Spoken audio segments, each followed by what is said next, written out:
Olá malta, cá estou eu novamente para vos ajudar, desta vez com AL 1.3, movimento retilíneo uniformemente retardado. Vamos começar por analisar a nossa montagem laboratorial e inferir as nossas conclusões sobre a força resultante presente neste movimento. Então, sobre a montagem laboratorial, destacar as 5 posições de lançamento, um bloco que irá descer aqui este nosso plano inclinado e que está apetrechado com uma fita ou uma tira de cartolina ou outra coisa qualquer que será responsável pela interrupção do feixe aqui na nossa célula fotoelétrica. Essa interrupção vai nos permitir obter um intervalo de tempo, um ΔT, uma medição direta, com a qual calcularemos uma velocidade, uma medição indireta. Esta régua que aqui está servirá para medir a distância de travagem, o nosso ΔX. Trata-se também de uma medição direta.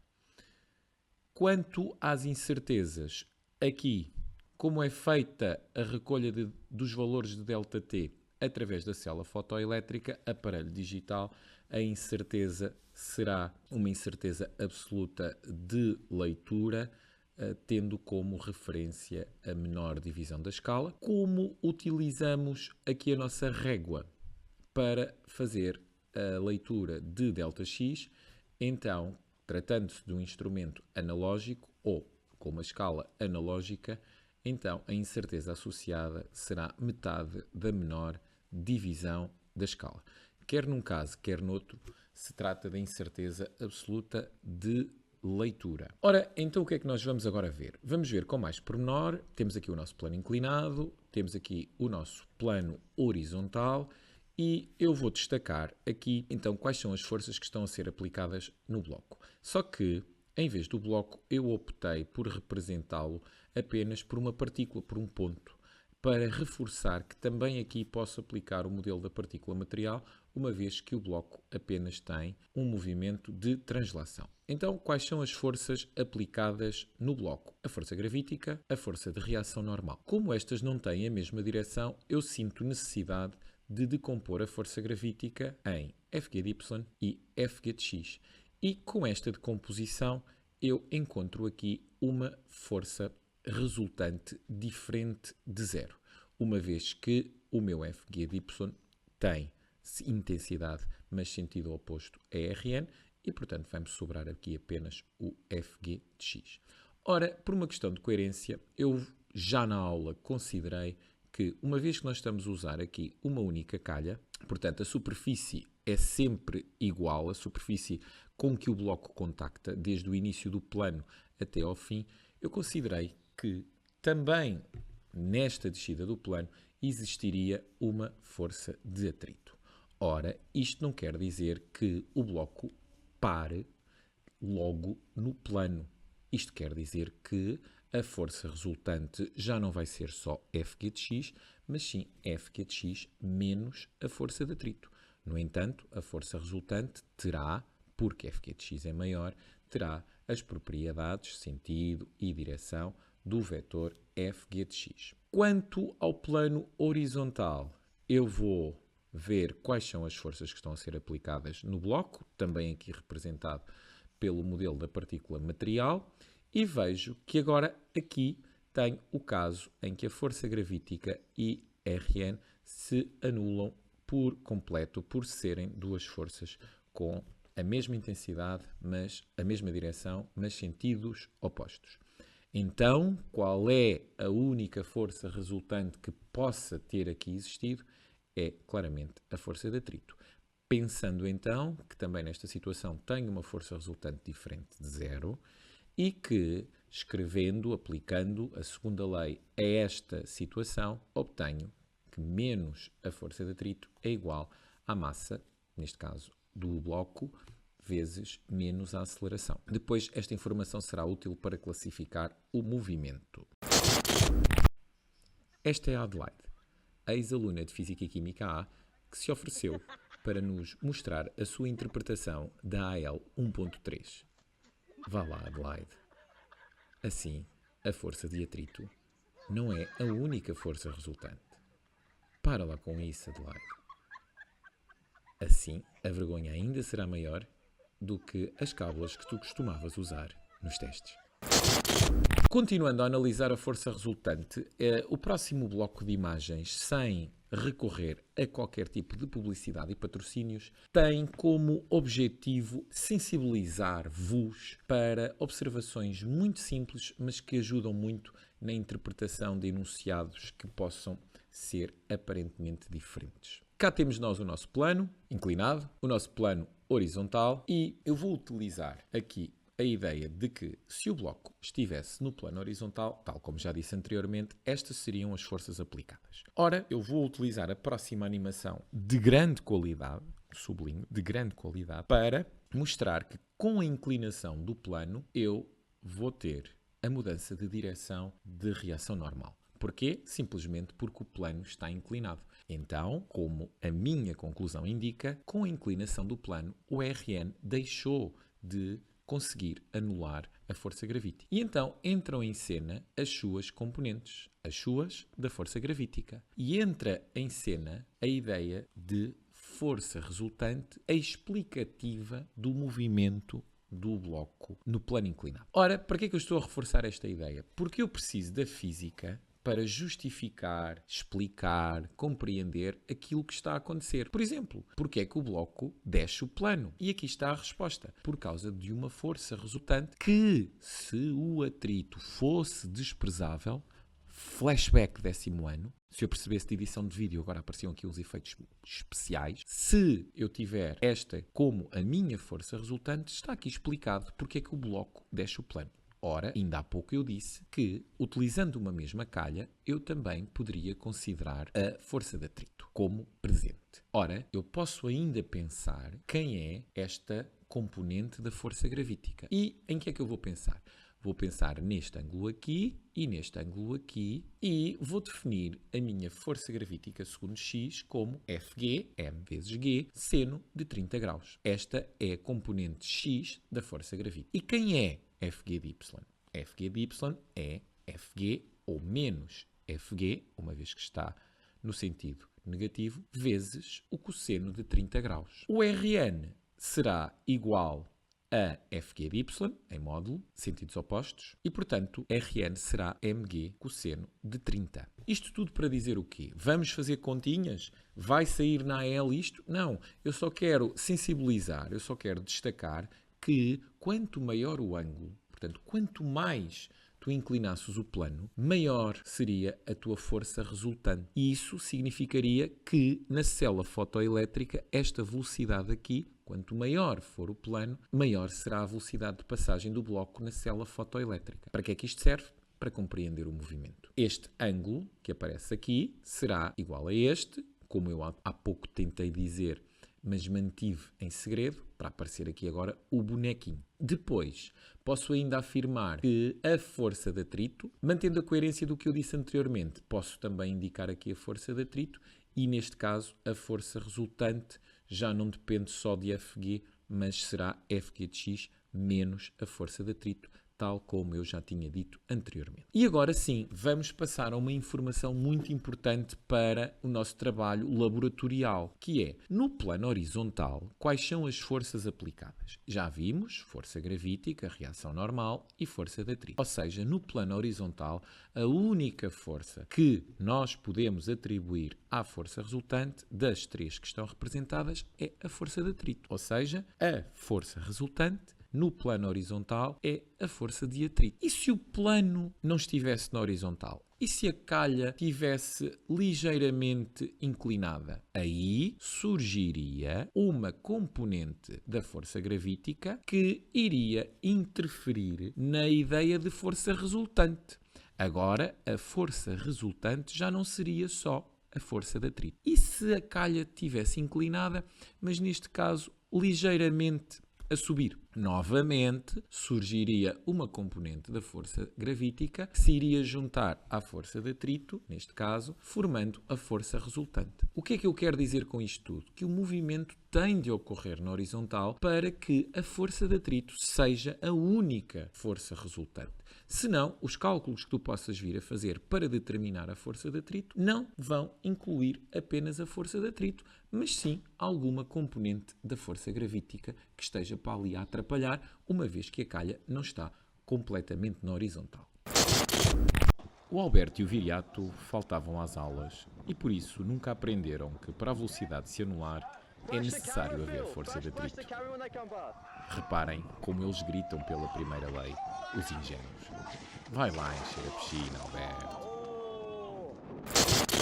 Classificação do movimento. Cá temos nós a nossa montagem laboratorial. Vou traçar aqui as minhas forças aplicadas no bloco segundo a minha ideia durante a sua descida no plano inclinado e vou, com esta animação espetacular, mostrar que sei que a velocidade do bloco vai aumentando. E posso fazer esta comparação. A força resultante, mesmo não estando aqui representada enquanto vetor, vejo claramente que a força resultante terá o sentido e a direção de f' de x, mesmo descontando ali a força de atrito, e, portanto, terá também o sentido do movimento ou o sentido do vetor velocidade. O que é que isto me indica? Que eu tenho um aumento da velocidade à medida que o bloco desce o plano e, portanto, que o tempo passa. O que é que representa a reta num gráfico velocidade-tempo? Esta reta representa uma aceleração, que neste caso declive positivo, sinal positivo da aceleração, e também aceleração constante, uma reta. Num gráfico posição-tempo, isto aqui supostamente era um X, eu vejo que um traçado de um gráfico como este, com uma concavidade para cima, me dará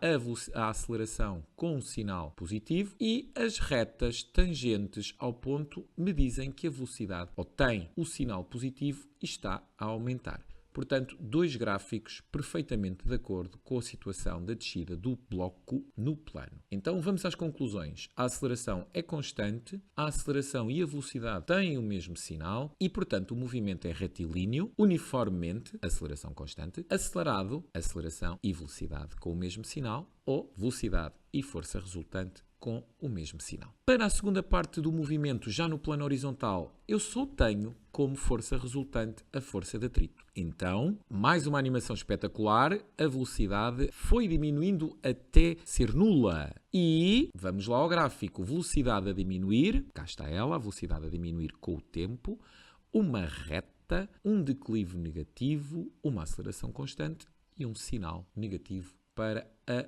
aceleração. Portanto, uou, um big gráfico. O que é que nós temos aqui? Temos agora um gráfico posição-tempo. E o que é que esse gráfico posição-tempo me diz? Que os declives positivos da velocidade me indicam que o corpo se desloca no sentido positivo, mas a inclinação, a diminuição do declive,